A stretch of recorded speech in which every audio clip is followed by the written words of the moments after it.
Now, this time last year, London was about to embark on what many believe to be the best Paralympics ever. The Games attracted record crowds to the Olympic Park, and with improved access to the city's transport system for the disabled, it was hoped the event would bring about permanent positive change.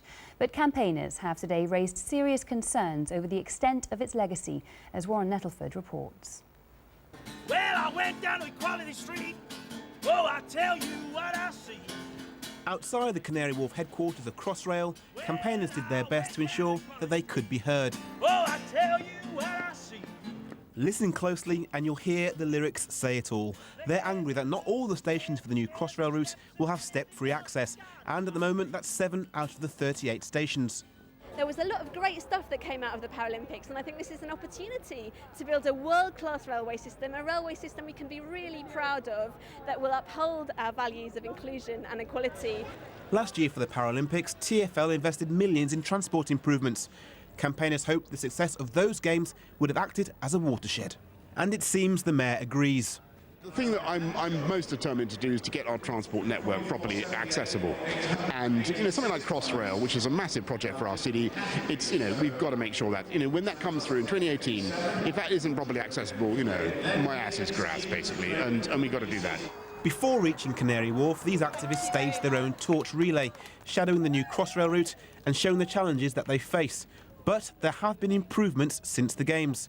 66 stations are now step-free on the network. There'll be 27 more in the next 8 years. And £18 million is being spent on making buses more accessible. Parliament looked at this when the Crossrail bill went through and said that it wasn't going to require existing Victorian stations that were served by Crossrail trains to be made fully accessible. We don't think that's good enough, which is why we're going round again and looking at what's needed to be done and where we can get the funding from to finish the job. The campaigners say that to make all of the stations accessible would cost 0.2% of the Crossrail budget. Crossrail say that equates to £30 million, and there's no extra money. But with the Mayor and Transport for London keen to build on the Paralympic legacy, these campaigners remain optimistic. Warren Nettleford, BBC London News.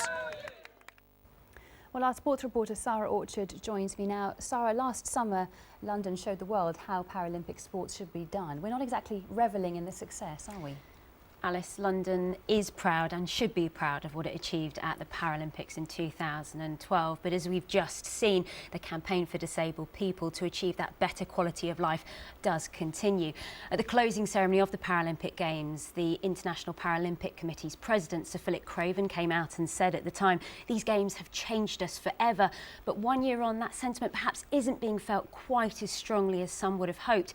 Only today, a survey by disability charity Scope spoke to 1,014 disabled people. 81% who were questioned said they didn't think attitudes towards them had changed since the Games. When they were asked if they thought attitudes had actually got worse, 22% of those surveyed agreed with that statement. And this is felt by some of our most successful Paralympians. I've been speaking with our triple Paralympic gold medalist Sophie Christiansen from Ascot. She is a cerebral palsy dressage rider, and what she wants to see is more disabled people being given a platform outside of the sporting arena. She cites Tanni Grey-Thompson as a role model, not just for what she achieved on the track, but what she now achieves in the world of politics. We need to focus on disability in general. The best way of doing that is getting positive stories of disabled people who have achieved a lot, not necessarily in sport.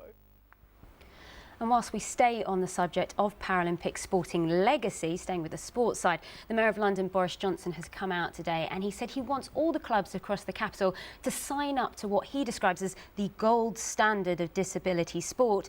The aim would be to improve coaching and facilities at all of our sports clubs, and also to encourage a more inclusive approach for people of all abilities.